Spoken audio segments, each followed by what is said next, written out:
Assalamualaikum everyone. Assalamualaikum everyone. Welcome to a brand new video. So in this video we are going to talk about the sibling spotlight. When you meet someone, imagine a giant revolving spotlight between you. When you are talking, the spotlight is on you. The new person is speaking. It is shining on him or her. If you shine it brightly enough, the stranger will be blinded to the fact that you have hardly said a word about yourself.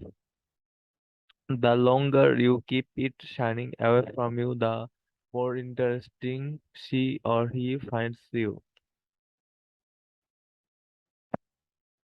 How to never need to wonder, what do I say next?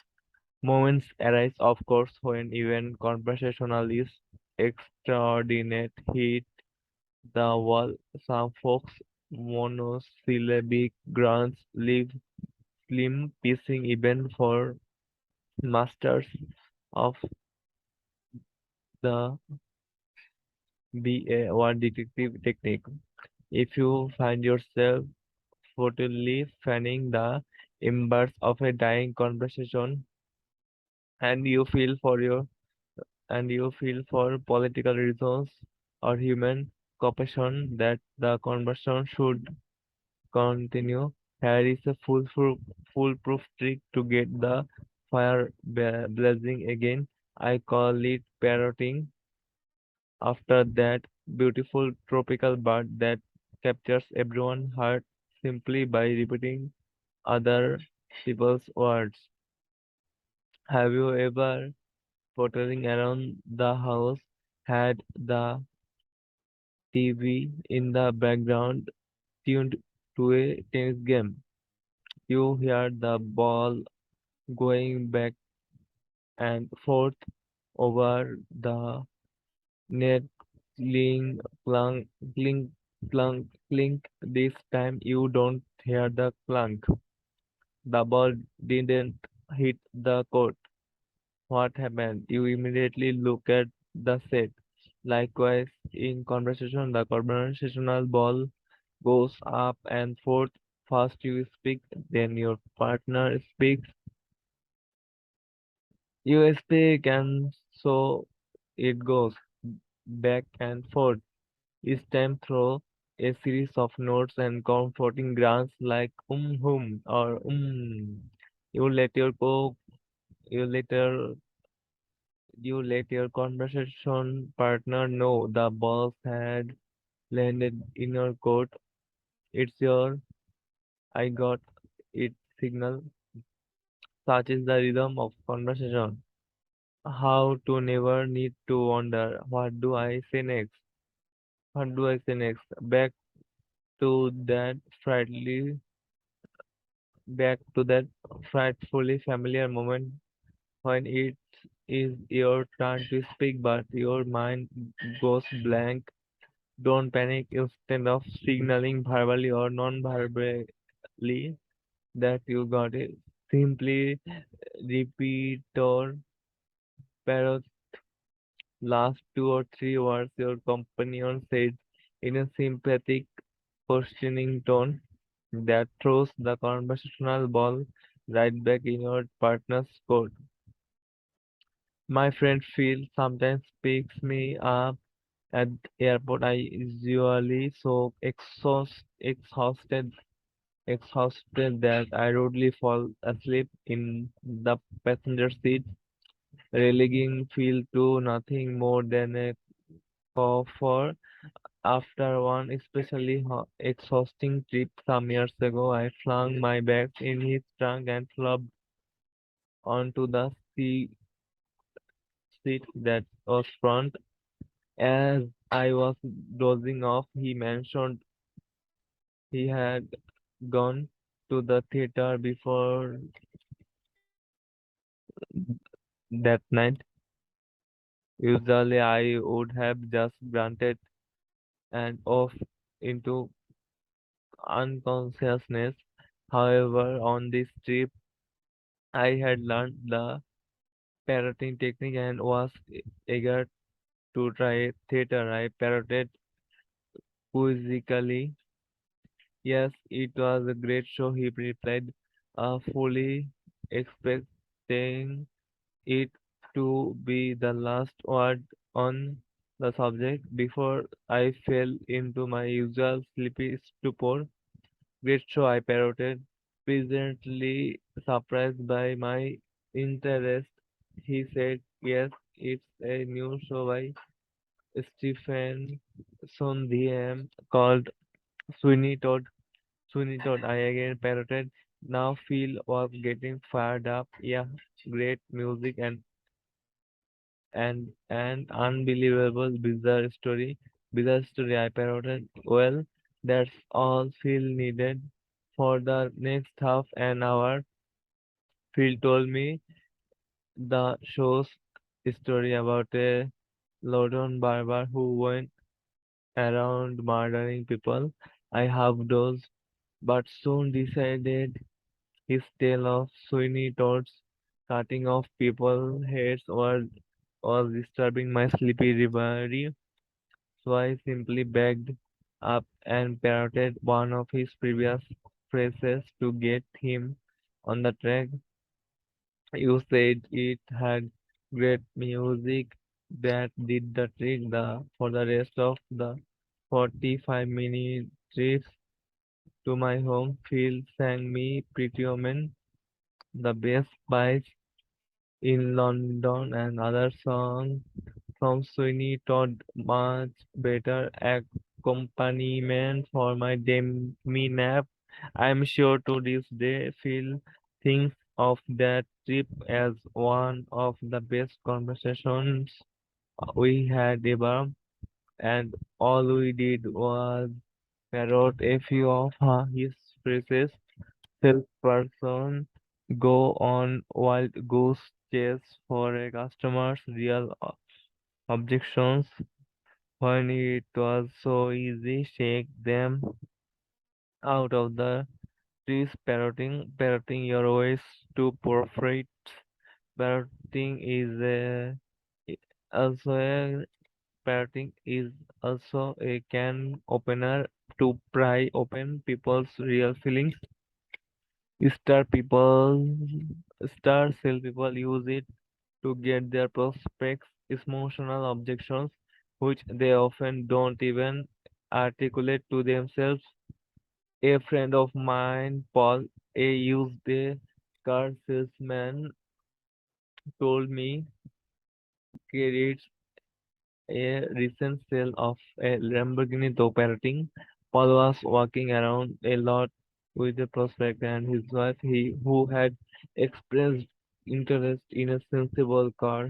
She was showing them very sensible Chevy and Ford on the lot as they were looking at as they were looking at one very sensible car, family car. Paul asked the husband what he thought about it.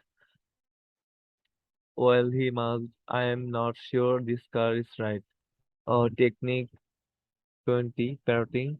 Never be left speechless again. Like a parrot, simply repeat the last few words your conversation partner says.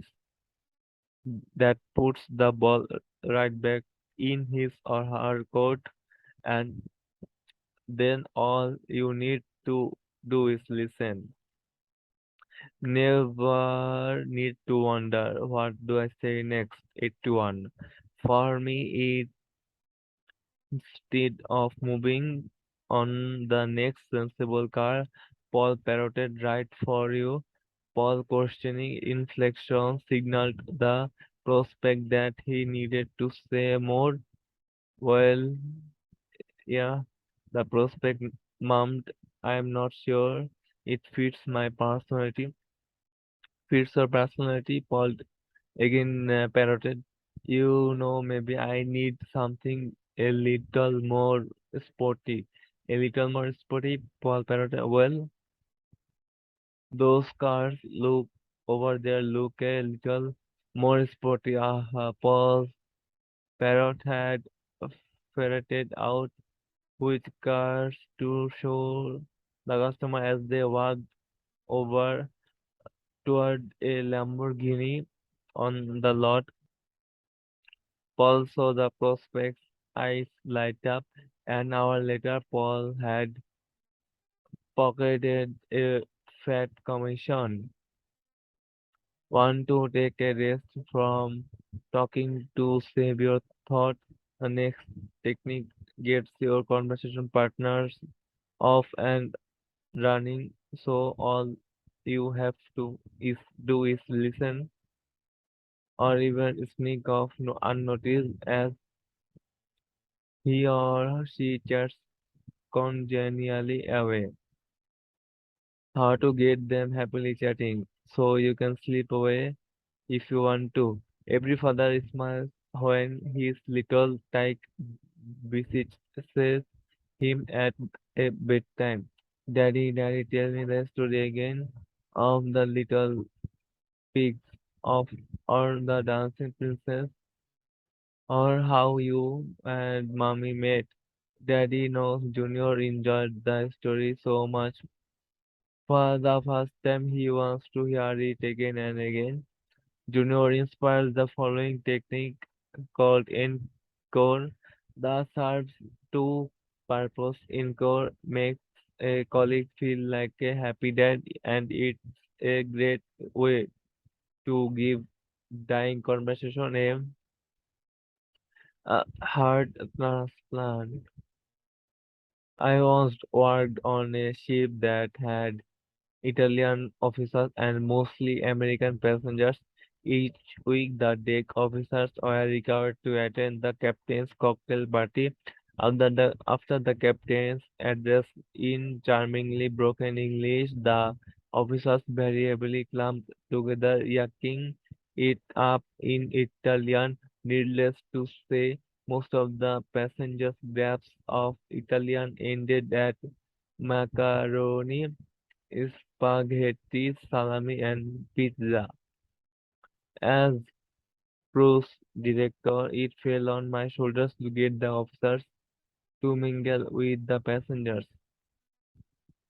My not so subtle tactic was to grab one of the officers armed as literally drag him over to a smiling throng of expectant passengers.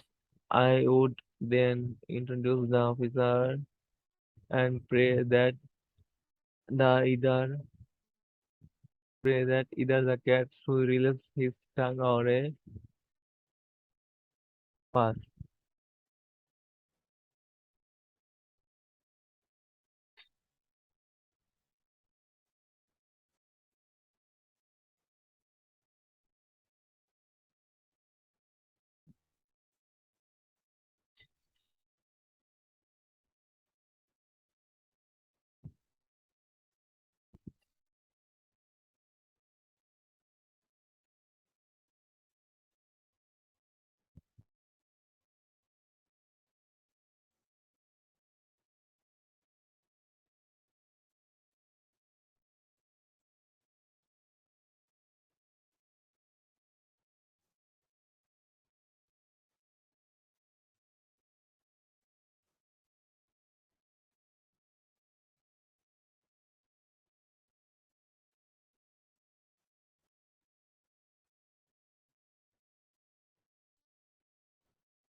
How to get them happily chatting so that you can sleep away if you want.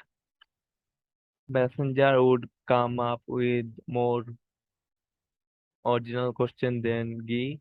If you officers are here, who is driving the boat? Never happened. I did the weekly captain's hotel party one night, sleeping in my cabin.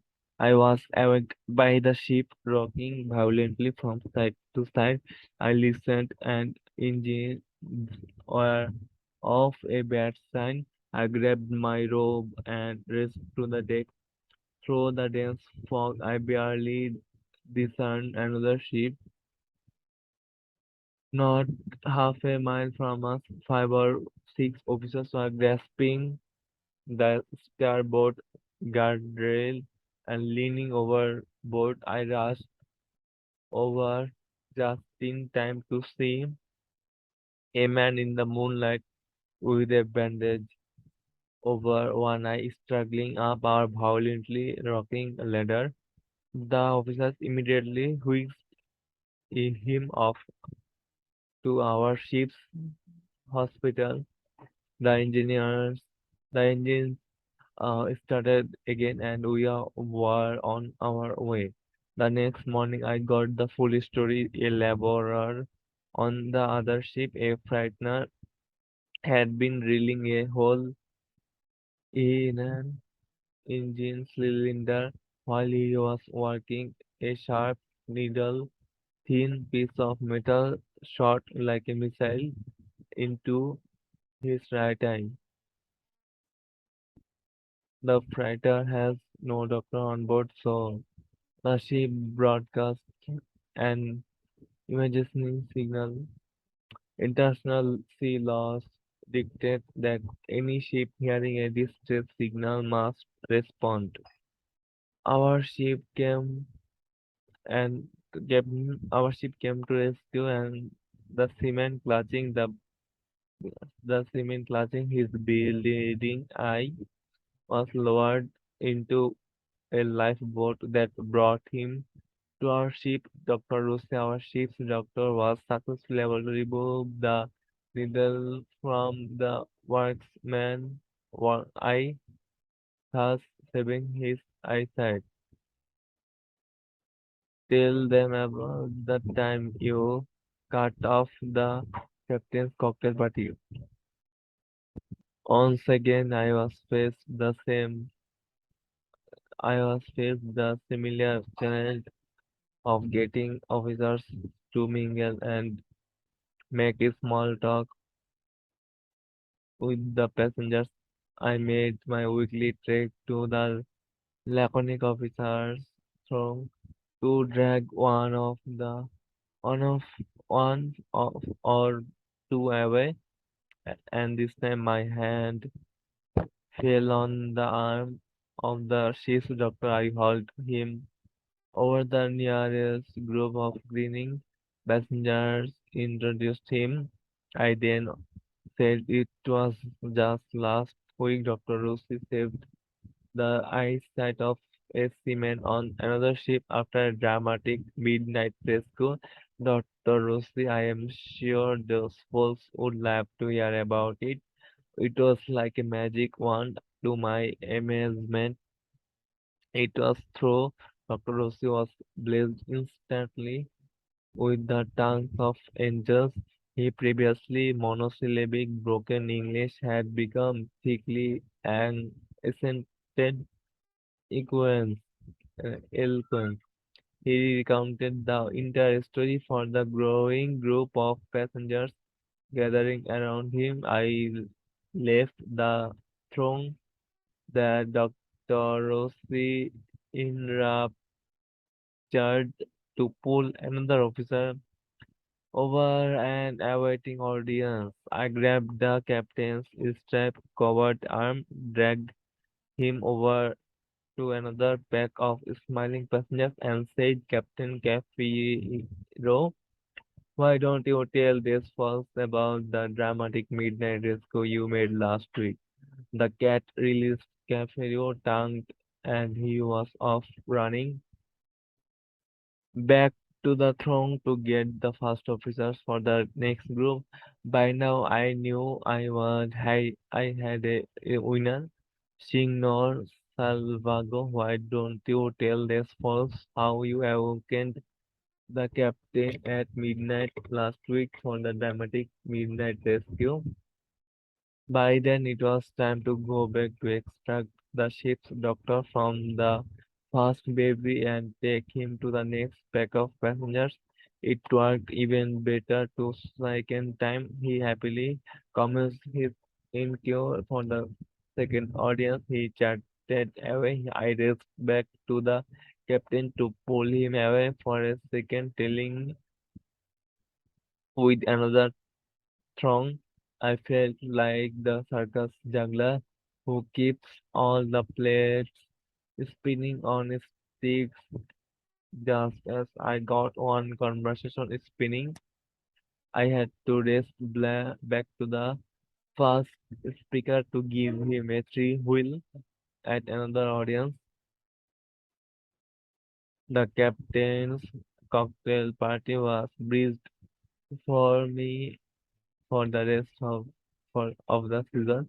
The three officers loved telling the three officers loved telling the same story of their heroism to new people every cruise. The only problem was I noticed the stories getting longer and more elaborate each time. I had to adjust my timing in getting them to do a repeat performance for the next audience. Thanks, guys. Thanks for joining. That's all for today. See you in the next video.